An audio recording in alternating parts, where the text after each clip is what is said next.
So I, for one, am super excited for the return of Onimusha with Way of the Sword. It looks sick, and today we're going to check out an interview with the developers where they talk about making this game more cinematic and how they weren't really thinking about games like Dark Souls or Sekiro when crafting the game's combat. So if any of that sounds cool to you, you can like, subscribe, and leave your thoughts in the comments down below. It's greatly appreciated. So this interview comes to us from GameDeveloper.com, who sat down with the director and producer of Onimusha Way of the Sword, Satoru Nihei, and Akihito Kadawaki, where they dive into the challenges of making Onimusha today, but also some of the great benefits they can now utilize with today's technology. So starting off first, what were the core foundations when bringing back Onimusha for a modern audience? Nihei would go on to say, "We started thinking about this new game in 2020, and one of the things that we really wanted was to have a deep focus on more cinematic and satisfying swordplay for the series, and we have better technology to utilize for this modern version of Onimusha. We also put a lot of effort into the story, the setting, and characters as well. We're building something entirely new for the series." And those to me are like core pillars of what Onimusha is. Having recently gone back through Onimusha Warlords and Onimusha 2, the games are incredibly cinematic and super fun to play. And when I say cinematic, it's not just in the presentation, the cutscenes. The Onimusha games have some of the best opening cutscenes. I'm looking at you, Onimusha 3, which might have the best opening cutscene in video game history. Fight me on that. It's incredible. But even though the games can be kind of silly and goofy and cheesy at times, they have so much heart, and I think that adds to the cinematic quality. You root for a character like Samanosuke or Jubei, you've got some incredible music to back up their struggles and the battles they go through, but ultimately succeeding even though things in history don't end up, as they probably should. And another core aspect would be that swordplay. It had been so long since I had played Onimusha, so seeing some of the newer footage, I'm like, I don't know how this game is going to play. But having gone back recently with those remasters, Way of the Sword just visually looks like an evolution of what we got in the first 3 Onimusha games, with the incredible samurai action of Samanosuke, Jubei, who was much more of an experienced, even kind of wild card at time fighter, having that Oni blood in him. It really just seems like they're taking that combat style and moving it forward into modern day and putting their own Capcom twist on it, which we will get a little bit more into later. But also building something new, as they say. This is going to be a standalone Onimusha. It will have no connection to any of the previous games. It's in its own world. It doesn't even connect to the anime series on Netflix, which is kind of cool. So it kind of gives them room to reinterpret things and do something different and fresh without messing with the pre-established canon or characters.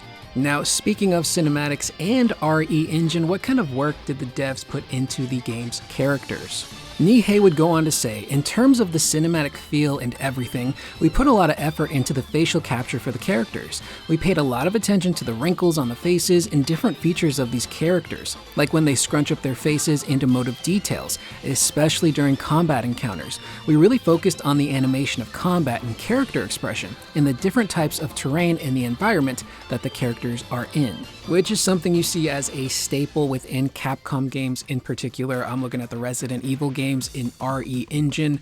Those characters have such detailed faces. The animation is very well done, but you actually see the characters react to everything. If they get hurt, if they fire a gun, if they're saying something, if they're being chased, you see it on their faces. You can see it sometimes in the idle animations for the characters. And I think those details are going to be even more important for a game like Onimusha, which is fast-paced samurai action combat. Musashi is going to be tearing people up.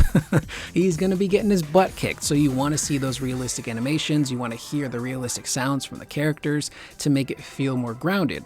As grounded as you can get for a supernatural game like an Onimusha. And a lot of that is because of RE engine. That RE engine is incredibly well crafted. It's super well optimized for the most part. There are some games like Monster Hunter Wilds recently which have been having issues.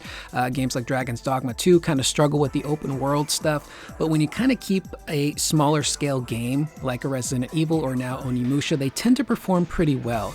And it's a very, very powerful engine which allows you to have these characters that look so lifelike, but also monsters that look genuinely grotesque and realistic. Now, what about the combat? Is there any inspiration from the Souls series? Is this gonna be a Souls-like? Will I not enjoy it because of those points?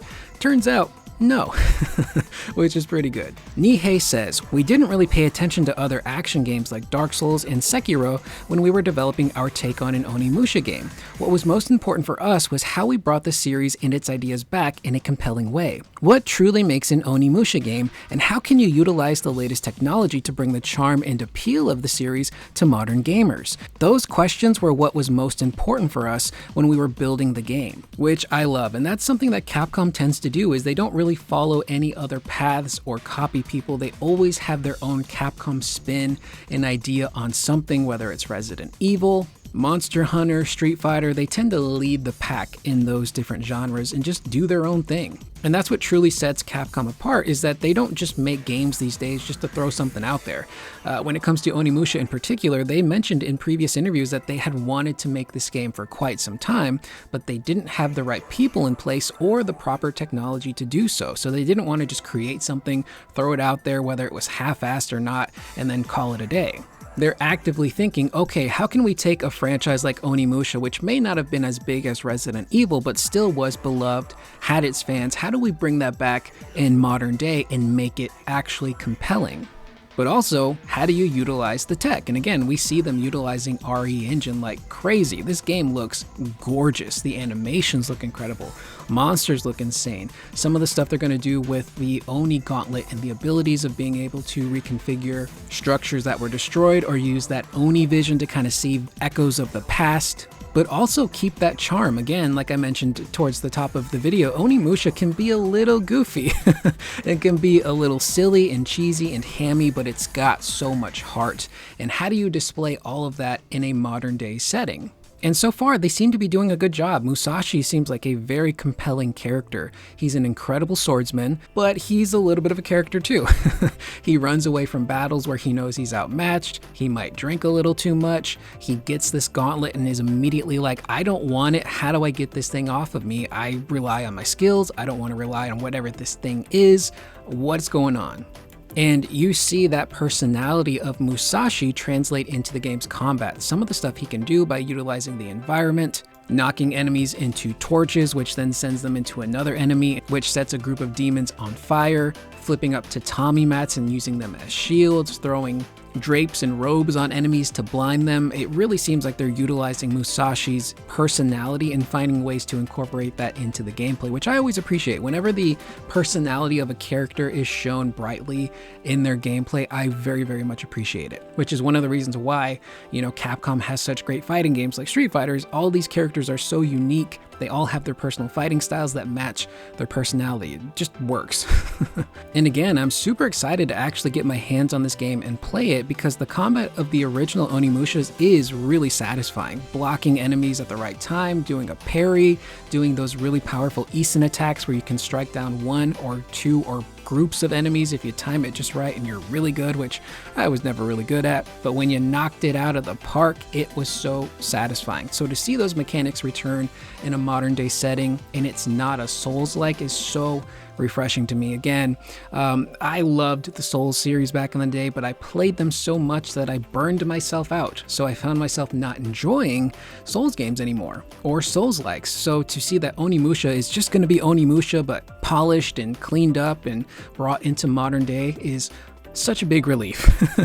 And I cannot wait to play it. Now, the developers also go on to say that their current vision of Onimusha Way of the Sword was only possible with today's technology. So Nihei goes on to say, with the new technology we have, we were able to kind of bring out the best of our special effects and character definition in the game, especially during the battle scenes that you saw from the presentation. We also have a boss encounter that will do attacks that will split the ground. Those kinds of details and level of quality that we have for this game was something that we can only do with the engine technology that we have now, and that's what will make this entry of Onimusha feel really special. And again, we've kind of hammered home the point of how great RE Engine is, especially for these smaller scale games. But if you look at the older Onimushas, those were all pre-rendered backgrounds. So there wasn't a ton you could do in terms of character interaction or enemy interaction. But some of those bosses, if those environments weren't pre-rendered, I could totally see those characters and enemies destroying the environment and doing some really sick attacks. But now, because of RE Engine, you can have these bosses and characters that do things like split the ground. And based on some of the stuff we've seen from the trailers, it looks like once that ground is split, it's going to go into maybe a cutscene that acts as a transition for the next phase of battle, which kind of reminds me a little bit of Final Fantasy VII Remake's trilogy.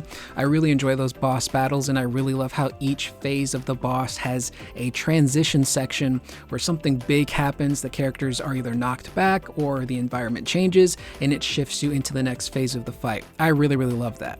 So all in all, again, you know, not to be a broken record, but I'm super excited that Onimusha is coming back. This is a franchise that I remember playing when I was like 10 or 11 years old. I loved it because I was a huge Capcom fan growing up. I was big into Resident Evil, and when you give me Resident Evil with samurais and demons, I'm like, yeah, this is going to be cool.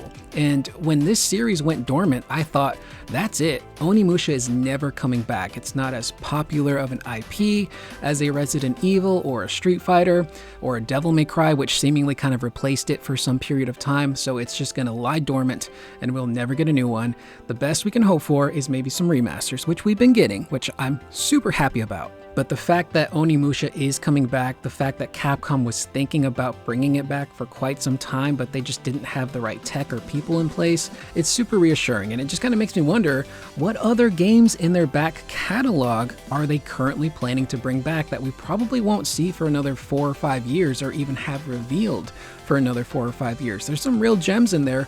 I'm looking at you, Dino Crisis, so maybe that'll come back. But to see this franchise come back in a new one-off game that still has the same mechanics, cinematic feel, heart, and epicness that I remember from the franchise in the older games is super cool. And Capcom just seems to be on an incredible streak. If you look at Summer Game Fest this year, it was dominated by Capcom. Whether it's Pragmata, Onimusha, Resident Evil 9, all of the talk of the town was seemingly Capcom. Those games, what they're doing. And they've just been on an insane streak with their games. Even things I'm not crazy about, like Exoprimal, found an audience that, you know, really liked it and seemingly enjoyed it. Street Fighter's back in a major way. Street Fighter 6 is doing so well. It recently sold 5 million units in 2 years, which is phenomenal. Resident Evil just keeps kicking butt, and I'm still crossing my fingers, again, that games like Dino Crisis, Beautiful Joe, maybe those games can make a return someday. But with that being said, that's the video. Let me know in the comments down below. Are you an Onimusha fan?